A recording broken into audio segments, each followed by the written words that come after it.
Ah. Pilot, you want to hear a story? Oh, yes, story time. Okay, here we go. All right, down. There you go. Here we go. There's no pictures this time, Pi, but I'll tell it to you. Oh, you make an excellent table, too. I heard this told as a Sufi story. I don't know if it really is. A stream, from its course in far-off mountains, passed through every kind and type and description of countryside and terrain, and at last it reached the sands of a desert. And just as it had crossed every other barrier, just as it had gone over boulders and through forests, it tried to cross this one, but it found that as fast as it ran into the sand, its water disappeared. It was convinced, though, that its destiny, its goal, its purpose was to cross this desert. And yet there was no way. And now a hidden voice, a voice coming from the desert itself, whispered to it. It said, "The wind crosses the desert. The wind crosses the desert, and so can the stream." It said, by hurling into the sand in your usual way, by doing the thing that you're used to doing, you can't get across. You're going to disappear. Best case scenario, you become a marsh. You don't make it across, though. But the wind can carry you over to make it to your destination. "How can this happen?" says the stream. "This makes no sense. I am a stream. It is wind." It had never been absorbed before. It didn't want to lose its identity, its individuality. It didn't want to change the way that it had always done things. It was a stream. It wanted to keep being a stream. How can I lose what I'm used to and then regain it again? How can I let go of what I've always been and then find myself again once I've done that? "Well," said the sand, who was very patient and answers lots of questions in this story, "well, the wind does this for you. It takes up the water.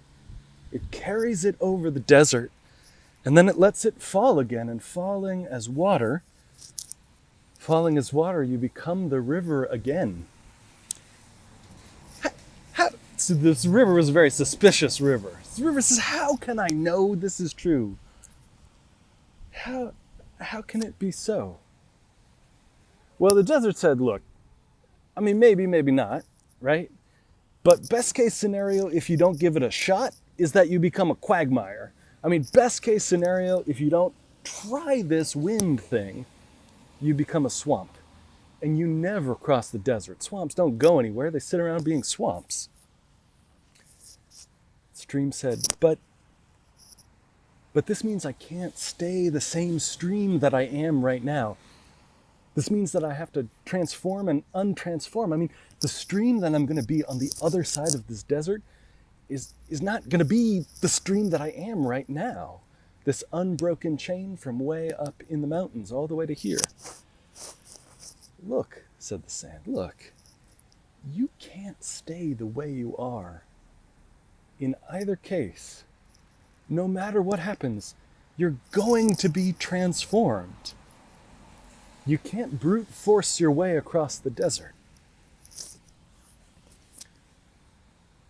The sand said, "Look, stream, you're getting yourself confused about what you really are and what you're really about deep in the heart of yourself. You think of yourself as being the stream, but that's not really what you are deep down. What you are is water, all come together. Water and motion."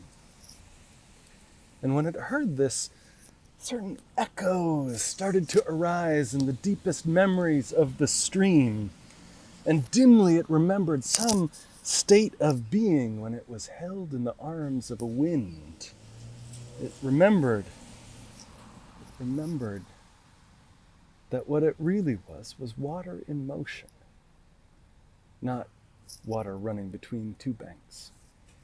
And so the steam rose into vapor, rose into the welcoming arms of the wind, which gently and easily bore it across the desert and along.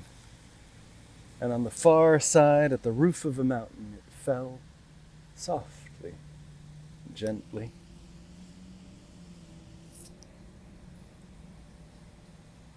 Came back together again and became a stream once more. The stream became a stream once more. What do you think about that, Pilot? What do you think? He keeps his own counsel about most things except dinner. This is the moment that we're in, though.